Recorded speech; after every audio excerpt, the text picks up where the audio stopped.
ఇంట్లో కూర్చుని ఇంగ్లీష్ నేర్చుకోవాలనుకుంటున్నారా? అయితే వెంటనే మా స్పోకెన్ ఇంగ్లీష్ క్లాసెస్‌కి కాల్ చేయండి. నమస్తే రమగారు. నమస్తే జయ. రమగారు, ఏదైనా ఒక మంచి స్టోరీ చెప్తారా? సలహాలు, సంప్రదింపులు. ఓహ్! చాలా అవసరం అండి. కాదు, ఈ అవసరం. రోజుకి చాలా అవసరం రమగారు. ఎప్పుడూ అవసరమే జయ. ఎప్పుడు ఇదివరకు రోజుల్లో ఇట్లా నేను పలానా వాళ్ళ సలహా తీసుకున్నాను, వాళ్ళని సంప్రదించాను, లేకపోతే టైం తీసుకున్నాను, అపాయింట్మెంట్ తీసుకున్నాను, ఇవి వినేవాళ్ళం కాదు కదా రమగారు. కాదంటే జయ, మనకి మీ నాన్నగారు వాళ్ళు ఎంతమందో చెప్పు 14 మంది రమగారు. కదా. మీ అమ్మ వాళ్ళు 6 రమగారు. ఇప్పుడు వాళ్ళు 6, వీళ్ళు 14. వీళ్ళకి సలహా, సంప్రదింపు, మంచి మాట, తిట్లు, చివాట్లు, విసిరాట్లు వాళ్ళకే ఉంది కదా మా సమాజం. మేము 10 మంది ఉన్నామా, 9 మందే మేము చెప్పు. అవును. మా అమ్మా నాన్న ఒక్కొక్కళ్ళే ఉన్నారు, అందుకని మేము ఇంతమంది ఉన్నాం అనుకో. ప్రతి వాళ్ళకి more than 5 ఉండేదిగా. అక్కడే సరిపోయేదంటారు. మరి ఇప్పుడు ఇందులో మనకి చూడు, మనమే ఇంతమంది ఉన్నామా, మన నాన్నలు వాళ్ళు 1 డజను, మన తాతలు వాళ్ళు 1 డజను. ఇప్పుడు పెద్ద చింతాతలు, మన తాతల్లో ఒక ఆయన చాలా తెలివిగల అపరచాణిక్య తాత ఒకడు ఉంటాడు. వాళ్ళందరికీ సమాధానం ఆ తాత. ఎవరికైనా ఏదైనా డౌట్ వచ్చింది ఆ తాత చెప్తాడు. తాతని చింతాతని సలహా అడగాలి. చిన్నమ్మమ్మ మంచి ఆడపిల్లలకి బాగా చెప్తుంది. చిన్నమ్మమ్మకి బాగా కుట్లు అలికలు ఏమిటో వచ్చు. సంటి పిల్లల సేవ ఒక ఆవిడకి బ్రహ్మాండంగా వచ్చు. ఆవిడొచ్చి ఈ పిల్లలకి పురుడు పోయటానికి దగ్గరకు వచ్చి ఉండేవాళ్ళు ఎట్లా. మన సమాజాలు ఎంత పెద్ద విజయ. చాలా పెద్ద. మనకి ఇప్పుడు సమాజపు లోట్లో ఉన్నాం మనం. మనకి ప్రపంచం పెద్దది, వ్యక్తిగత సమాజాలు చాలా చిన్నవి. ఫ్యామిలీ సమాజం ఏమనాలి దాన్ని, అంతేగా. అంతే. ఫ్యామిలీ సొసైటీ అతి చిన్నది మనది. అందుకని మనకి సలహాలు, సంప్రదింపులు నాలాంటి పెద్దక్కయ్యలు కావాలి. అప్పుడు అక్కర్లా, అవసరం లేదు. పైగా పల్లెటూళ్ళల్లో ఉంటే ఒక 10 ఇళ్ల వాళ్ళు స్నేహంగా ఉండటం. పక్కింటి మామయ్య, వెనకింటి అత్తయ్య, పక్క వీధిలో పిన్నిగారు, ఎదురింటి మామగారు. ఎవరైనా ఆంటీలు ఉన్నారమ్మా ఆ రోజుల్లో? పిన్ని, అత్తయ్య, మామయ్య, పెదనాన్న, బాబాయ్, ఎన్ని రకాలు ఉండేవాళ్ళమ్మా. మన సొంత పింతల్లులు కాకుండా మనకి చుట్టుపక్కల కొలోనియల్ పింతల్లులు ఎంతమంది ఉండేవాళ్ళు. అవునా కాదా? మరి సమాజం ఎలా ఉండేది అప్పుడు? ఇప్పుడేముందమ్మా, దౌర్భాగ్యపు సమాజంలో ఉన్నాం మనం.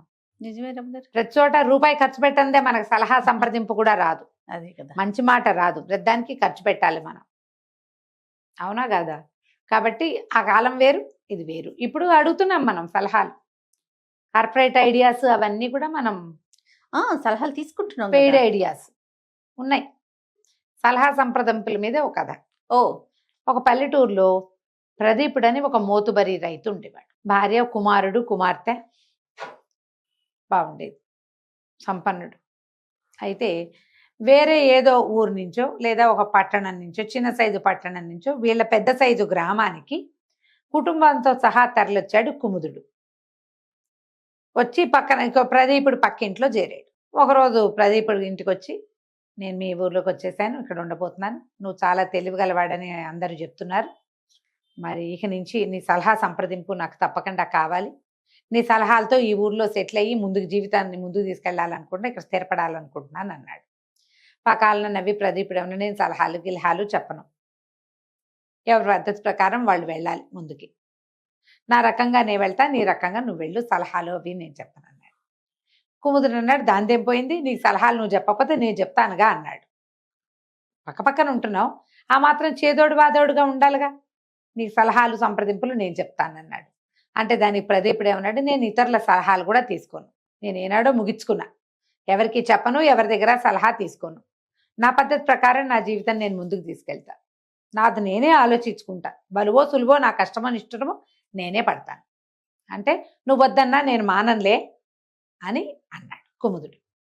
కొన్ని రోజులు గడిచి ఓ రోజు కుముదుడు వచ్చి, నువ్వు లక్షాధికారి అన్నారు, నీ దగ్గర 1,00,000 రూపాయలు ఉన్నాయట, మరి ఎందుకు ఆ డబ్బు పెట్టెలో పెట్టి మూల కొడతావు, శుభ్రంగా వడ్డీ వ్యాపారం చేసుకోవచ్చుగా, వ్యవసాయం మీదే బాగా సంపాదించావు, వడ్డీ వ్యాపారం చేసుకోవచ్చు కదా నువ్వు అనేసరికల్లా ప్రదీపుడు అన్నాడు, వడ్డీ వ్యాపారం ఏం సులువు అనుకున్నావా, ఎవరైనా అవసరాల్లో ఉండే అప్పుకొస్తారు, తీర్చగలిగేదే ఉంటే వాడు అసలు అప్పుకే రాడు, అంతేగా. తీర్చగలిగేది ఉండదు కాబట్టే అప్పుకొస్తాడు. అప్పుకొస్తే మనం వాళ్ళ దగ్గర నుంచి డబ్బులు వెనక్కి తీసుకోవాలంటే చాలా కటువుగా ఉండాలి వాళ్ళతోటి. వాళ్ళకి కష్ట నిష్ఠూరం మనం పట్టించుకోకూడదు. అప్పిచ్చేవాడికి కష్ట నిష్ఠూరాలు పట్టవు, నా డబ్బు నాకు కావాలంతే. వడ్డీ కూడా అలాగే వసూలు చేసుకోవాలి, డబ్బులు అలాగే వసూలు చేసుకోవాలి. నేను ఏదో సాత్వికుడిగా పేరు పొందా. ఇప్పుడు నా దగ్గర డబ్బులు ఉన్నాయని నేను అప్పిచ్చి రేపొద్దున క్రూరుడుగా నేను ఎట్ట మారను? అది మనలాంటి వాళ్ళకి లాయకీ కాదు. నేనైతే చెయ్యను. నా డబ్బులు నా దగ్గరే ఉంటాయి. ఏదో వ్యవసాయంలో మదుపు పెట్టుకుంటాను అంతే తప్ప నేను చేయను అన్నాడు. సరే బాగానే ఉంది. సరేలే అని కుముదుడు వెళ్ళిపోయాడు. కొద్ది రోజులు పోయింది. ఈ ప్రదీపుడికి ఒక కూతురుంది. పిల్ల కొంచెం 18వ ఏడు 16వ ఏడు 18వ ఏడో వచ్చింది. మళ్ళా కుముదుడు ఒకరోజు సాయంకాలం కబుర్లు చెప్పడానికి వచ్చి అన్నాడు, చక్కగా మీ పిల్లవాడికేమో చదువైంది, మీ అబ్బాయికి చదువు అయిపోయింది కదా, పిల్లకు కూడా పెళ్ళిడు వచ్చింది, మీ అబ్బాయినేమో పట్నం పంపించు, మంచి ఉద్యోగం వస్తుంది, వాడి సంపాదన వాడు సంపాదించుకుంటాడు, రేపు పెళ్లి పేరెంటం అయితే కోడల్ని అక్కడికే పంపించేసేయచ్చు హాయిగా. ఈ లోపల పిల్ల ఉంది కదా, పిల్లకి కనుక ఒక లక్షణమైన సంబంధం చూసి ఇల్లరికని తెచ్చుకుంటేవా అల్లుడు వచ్చి వ్యవసాయం అది చూసుకుంటాడు. నువ్వు కూడా కోడలి పంచనా కొడుకు పంచనా ఉండక్కర్లా, ఇది నీ ఇల్లుగానే ఉంటుంది. అల్లుడు ఇల్లరికి అల్లుడుగా ఉంటాడు. నీ కథే నడుస్తుంది. అతను మీ అల్లుడు అవుతాడు కానీ మీ ఇంటికి ఓనర్ అవ్వడు. బాగుంటుంది అన్నాడు. అనేసరికి ప్రదీపుడు అన్నాడు, ఇంకా నయం కాదు, మా అబ్బాయి చదువు అయిపోయింది, ఏదో చదువుకోవాలి ప్రతివాడు, అవకాశం ఉన్నన్నాళ్ళు చదివించాడు, వ్యవసాయం సంగతి వాడే చూసుకోవాలి, ఈ ఆస్తికి ఉత్తరాధికారి వాడు, బాధ్యత తీసుకోవాలి వాడు. నాతో పాటు వ్యవసాయంలోకి దిగి కుర్రాడు కాబట్టి వాడు కొంచెం కొత్త కొత్త ఆలోచనలు చేసి వ్యవసాయంలో కొత్త విధానాలు చూసి పొలం పెంచుకుంటాడు, వ్యవసాయం పెంచుకుంటాడు, ఇంకో 10 మందికి పని ఇస్తాడు. పట్నం వెళ్తే వాడేం చేస్తాడు, చిన్న గదుల్లో వాటిల్లో ఉండాలి, పిల్లాడు పంపను. తర్వాత పిల్లకి పెళ్ళి, ఇల్లరికపటి అల్లుడు గనక నేను తెచ్చుకున్నానంటే అమ్మా నాన్న ఉన్న నాళ్ళు భర్త పరాయివాడిగానే ఉంటాడు పిల్లకి.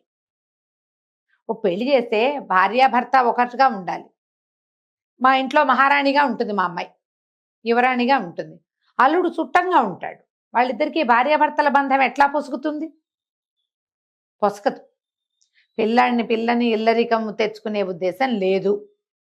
పెళ్లి చేసి ఆమెకు కొంత ఆస్తి ఇచ్చి పంపిస్తే వాళ్ళ ఇల్లు వాకిలి వాళ్ళకు ఉంటాయి, భార్యాభర్త ఒక రకంగా ఉంటారు, ఆ ఇంటికి ఆ అమ్మాయి యువరాణి అవుతుంది, పని చేసుకుంటుంది, ఎప్పుడైనా రావడానికి పండక్కి పబ్బానికి పుట్టిల్లు ఘనంగా ఉండనే ఉంది, 2 ప్లేసులు ఉంటాయిగా పిల్లకి అన్నాడు. ఏమిటో నీ తెలివి అని కుముదుడు వెళ్ళిపోయాడు. ఇది బాగానే ఉంది. కొద్ది రోజులు పోయాక ఏమైంది, ఊళ్ళో బందిపోటు దొంగలు పడుతున్నారని వార్త వచ్చింది. మళ్ళీ కుముదుడు సాయంకాలం పూట ప్రదీపుడికి కనపడ్డాడు. ఏమన్నాడు, దొంగలు పడుతున్నారు రోయ్, నీ దగ్గర బోల్ డబ్బు ఉంది, డబ్బంతా ఎక్కడైనా దాచేసి ఇనపెట్టె ఖాళీగా ఉంచేసి సరిపోతుంది, డబ్బులు దాచేసి ఎక్కడైనా గొయ్యి తీసి పాతి పెట్టి గుర్తుగా పెట్టుకుంటే సరిపోతుంది అన్నాడు. అనేసరికి ప్రదీపుడు అన్నాడు, ఏడ్చినట్టుంది, ఇప్పుడు మన ఇంత కలిగిన ఇల్లు, ప్రతివాడు దొంగ ఊళ్ళోకి వచ్చేటప్పుడు దొంగల దారిగా రాడు వాడు, ఈ ఊళ్ళో మోతుబరి ఇళ్ళేవి, ఆస్తిపరుడు ఎవడు మామూలు వాడు, ఎవరి దగ్గర బంగారం ఎక్కుంది, ఎవరి దగ్గర డబ్బు నిలవుందో చూసుకునే వస్తారు. ఇంత పెద్ద ఇల్లుండి ఇనపెట్టెలో ₹1 లేకపోతే వాడు మన చావదని ఎక్కడుందో తీస్తాడు. ఈ ప్రమాదంలో ఏదైనా గట్టి దెబ్బ తగిలితే పోతాం కూడాను అంతే. అందుకని ఇనపెట్టెలు ఖాళీ చేయకూడదు, ఎంతో కొంత ఉంచుకోవాలి, తతిమాది ఎక్కడో దాచుకోవాలి. నేను ఎక్కడ దాస్తాను, నేనేం మార్గం అవలంబిస్తాను నేను నీకు చెప్పను, నువ్వు నాకు చెప్పక్కర్లేదు, నీ ఏర్పాటు నువ్వు చేసుకో, నా ఏర్పాటు నేను చేసుకుంటాను. ఇనపెట్టెలు ఖాళీ చేయటం అంత తెలివి తక్కువ పని ఇంకొకటి లేదన్నాడు. కుముదుడు చేతులు తిప్పాడు, సరే అని వెళ్ళిపోయాడు. ఇంతలో ఏమైంది, ఆ ఊరి జమీందారు గారు రంగారాయుడు గారికి తల్లి ఉంది, ఒక 75 ఏళ్ళ ఆవిడ కిందెట్టు మీదెట్టుగా ఉందని చెప్పారు, అయిపోయింది అని. ఒకడెవడో బ్రహ్మాండ వైద్యుడు ఒక ఆయన వచ్చి ఆవిడకి ఏదో వైద్యం చేశాడు, ఆవిడ శుభ్రంగా కోలుకుంది. అయిపోయింది అనుకున్న మనిషి మళ్ళీ వాకిట్లో తిరిగి గుళ్ళో కూడా వచ్చే స్థితి వచ్చింది. తల్లి కోలుకుందని ఆయన బోల్డ్ అంత సంతర్పణ చేశాడు. మా అమ్మ ఉండగానే ఆవిడకి ఎంత బాగా చేస్తానో ఆవిడ కోసం ఆవిడ తెలుసుకుంటుందని సంతర్పణ పెట్టాడు. ఊళ్ళో ఉన్న వాళ్ళందరికీ ఉత్తరాలు వచ్చాయి. వస్తే కుముదుడు వచ్చి ఏం చెప్పాడు, ప్రదీపుడికి జమీందారు గారు కేకేశాడు కదా, ఒట్టిగా చిన్న బళ్ళ మీద వెళ్తే ఏం బాగుంటుంది, శుభ్రంగా ఒక గుర్రబండి చేయొచ్చు, ఘనంగా ఉంటుంది, మనం గుర్రబండిలో వెళ్ళొచ్చు కుటుంబంతో పాటు, వెళ్ళాక తర్వాత గుర్రబండిని అటు ఇటు మనం తిప్పడానికి రవాణాగా కింద వాడుకోవచ్చు, వ్యాపారానికి వ్యాపారం కూడా అవుతుంది, ఈ ప్రోగ్రాము కుదురుతుంది. చాలా మంది చేస్తారు కదా, ఎక్కడికైనా వెళ్ళాలంటే అప్పటికప్పుడు ఏర్పాటు చేసుకుంటారు.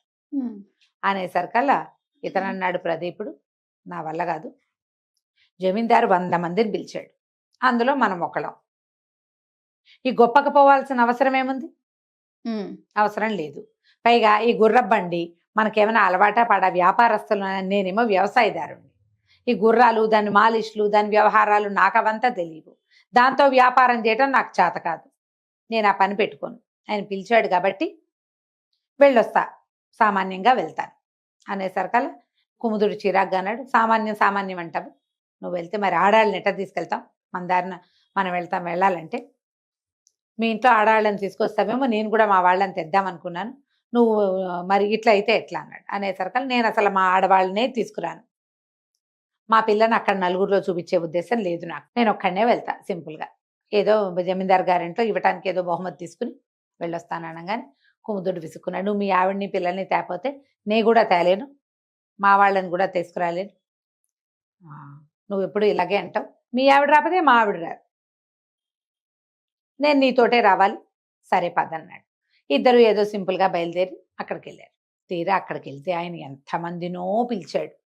అక్కడ పిచ్చ తొక్కిడైపోయింది, నానా గందరగోళం. ఆడవాళ్ళు ఎంత అవస్థపడ్డారో ఆ ఫంక్షన్లో. పైగా ఏమైంది, కొంత చిన్న వానబడి చిత్తడిగా అయ్యి అతిథులు రాకపోకకి ఇబ్బంది అయ్యి ఈ వచ్చిన వాళ్ళ అతిథులు ఉన్నారే వాళ్ళ బళ్ళని కూడా వాడేశాడు జమీందారు. వీళ్ళు గనక ఒక బండి పెట్టుకుంటే ఆ బండిని ఆయనే వాడుకునేవాడు కదా, అంతేగా. ఆడవాళ్ళని తెస్తే ఆడవాళ్ళు ఇబ్బంది పడేవాళ్ళు కదా. వీళ్ళిద్దరు అమ్మయ్య బతుకు జీవిడా మనమే వచ్చామని చెప్పి ఆ తెచ్చిన బహుమతి ఏదో ఇచ్చి ఓ ముద్ద భోజనం చేసి అక్కడ చేసిన అతిథి మర్యాదల కంటే అతిథుల్ని రాజుగారు వాడేసింది, వీళ్ళు ఇచ్చిన గిఫ్ట్లు అవే ఎక్కువైనాయి. ఇప్పుడు వీళ్ళు గిఫ్ట్లు మర్యాదకి తీసుకెళ్తారు. ఆయన జమీందార్ గారు ఎంత చక్కటి భోజనం పెట్టి ఎంత చక్కటి విశ్రాంతినిచ్చి ఎంత బాగా చేయాలి, ఆ బాగా ఏం లేదు, అదేమో సున్నా, వీళ్ళు ఇవ్వడం ఎక్కువైంది. ఓకే. అక్కడి నుంచి బయలుదేరి వెనక్కి వచ్చేసారు కదా. ఊళ్ళోకి రాగానే ఊరంతా గల్లంతుగా ఏమిటి, దొంగలు పడ్డారు ఊళ్ళో. అయ్యో, కుముదుడు పక్కింట్లో ఇనపెట్ట ఖాళీగా ఉండేసరికి వాళ్ళని చావచిత కొట్టారు. కుముదుడి ఇంట్లో కూడా దొంగలు వచ్చారు. ఇనపెట్టలో 10,000 క్యాష్, 2 తులాల బంగారం దొరికింది. ఈ కుముదుడు వాళ్ళ ఇంట్లో 10,000 ధనము డబ్బులు, 2 తులాల బంగారము, కొంచెం వెండి దొరికినాయి. అవి పుచ్చుకుని బయటకు వచ్చేసారు దొంగలు. ఈ బయటకు వచ్చే సమయానికి ఊరి కాపలాకే ఒక యువసేనని ఏర్పాటు చేసి పెట్టుకున్నారు వీళ్ళు. ఏమిటి, ఊళ్ళో గస్తీ తిరుగుతారు కుర్రాళ్ళు. ఆ కుర్రాళ్ళలో ఒకడు ఈ దొంగల్ని చూసేశాడు. చూడంగానే వాడు పెద్దగా కేకలు పెట్టి శంఖాలు ఊది బాకాలు అవి ఊదేశాడు. అన్ని పక్కల నుంచి కమ్మేసి యువసేన కుర్రవాళ్ళంతా కలిసి దొంగల్ని పట్టేశారు. పట్టి కొట్టారు, కొంతమందిని కట్టేశారు. వాళ్ళ దగ్గర నుంచి డబ్బులు ఓడలాక్కున్నారు. వాళ్ళు ఓం ప్రథమంగా వచ్చింది ఏమిల్లు, కుముదుడి పక్కిల్లు, కుముదుడి ఇల్లు. కుముదుడి పక్కింట్లో దెబ్బలు తగిలినాయి. కుముదుడి ఇంట్లో 10,000 బంగారము వాళ్ళు పట్టుకొచ్చి ఇచ్చేశారు వీళ్ళకి. వీళ్ళు వెళ్ళేసరికల్లా ఇది ఏర్పాటు అట్లా జరిగింది. ఆ పక్కింట్లో ఉన్న వాళ్ళకి ఏదో వైద్యం చేయించారు. ఈ దొంగలందరినీ పట్టేసి గ్రామాధికారికి అప్పచెప్పారు. పెడరెక్కలు విరిచిగట్టేసి కుముదుడు ప్రదీపుడు పక్కన నిలబడ్డారు. తెలివిగానే చేసావు, 10,000తో పోయింది, దొరికిందిగా అన్నాడు ప్రదీప్. నువ్వు నాకు కూడా సలహా ఇవ్వబోయావు, నాకు సలహా ఇచ్చావు పెట్టి ఖాళీ చేయమని, నువ్వు మాత్రం చేయలేదు అన్నాడు. అనేసరికి కుముదుడు నవ్వాడు. నీ సలహా తీసుకున్నాగా అని అనేసరికల్లా ప్రదీపుడు అన్నాడు, నేను ఎక్కడ సలహా ఇచ్చాను నీకు, నేనేనాడు నీ సలహా ఇవ్వలేదు, నీ సలహా తీసుకోలేదు అంటే కుముదుడు నవ్వాడు పక్క. కానీ నేను మాత్రం నీ సలహా తీసుకున్నా. మొదటి రోజు నుంచి నేను నీ సలహా తీసుకుంటూనే ఉన్నా, నేను ఎప్పుడు నీకు చెప్పలేదు కదా అన్నాడు ప్రదీపుడు. నువ్వు చెప్పలేదు, కానీ నేను నిన్ను అడిగా కదా. మొదటి రోజు ఏమడిగాను నేను, వడ్డీ వ్యాపారం చేయొచ్చు కదా అని అడిగా. నువ్వు వడ్డీ వ్యాపారం వల్ల వచ్చే సమస్య ఏంటో చెప్పావు. నేను వడ్డీ వ్యాపారం చేసే ఆలోచన మానేశా. ఒకటి. రెండోది, నా కొడుక్కి చదువైంది, అతన్ని పట్నం పంపిద్దాం అనుకున్నాను. నువ్వు పట్నం పంపించకూడదు, వ్యవసాయంలో పెడితే కొత్త పిల్లలు చేరితే వ్యవసాయం పెరుగుతుందన్నావు. ఆ పని చేశా. మా అబ్బాయిని వ్యవసాయంలోనే పెట్టా. పిల్లకి ఇల్లరికం తెచ్చుకోవాలనుకున్న అల్లుడిని, వాళ్ళు ఇల్లరికపటి అల్లుడు వస్తే పిల్ల కాపురం బాగుండదని నువ్వు చెప్పావు. అందుకని నేను ఇల్లరికం మానేసి బయట సంబంధమే చూశా.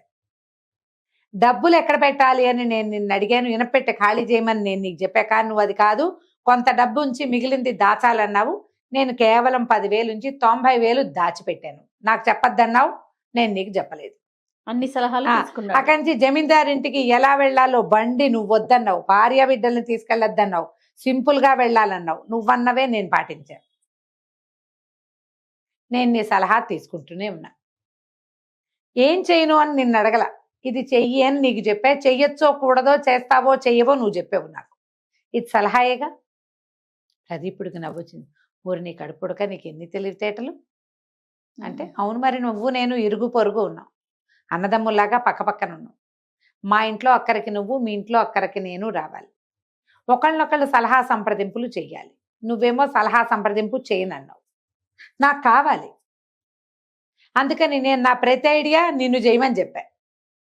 నువ్వు ఆ ఐడియాలో ఉన్న లొసుగు నువ్వు నాకు అర్థమయ్యేలాగే చెప్పాను, నేను అది చేయటం మానేశాను. బాగుంది కదా అంతే. ప్రదీపుడికి సంతోషం వచ్చింది, నవ్వు వచ్చింది. అక్కడి నుంచి అన్నాడు, సరే మన ఇద్దరం సాయిదా ఫాయిదాగా వెళ్దాం, ఇక నుంచి ఏదైనా మనం సంప్రదించుకుందామని. ఆనాటి నుంచి ఇద్దరు స్నేహితులు అన్నదమ్ములుగా ఉండి ఒకరి సమస్యకి ఒకరు సమాధానం చెప్పుకుంటూ సంతోషంగా గడిపారు. కథ కంచికి మనం ఇంటికి. చాలా చాలా బాగుందండి. నమస్తే రమ్య గారు. నమస్తే జీ.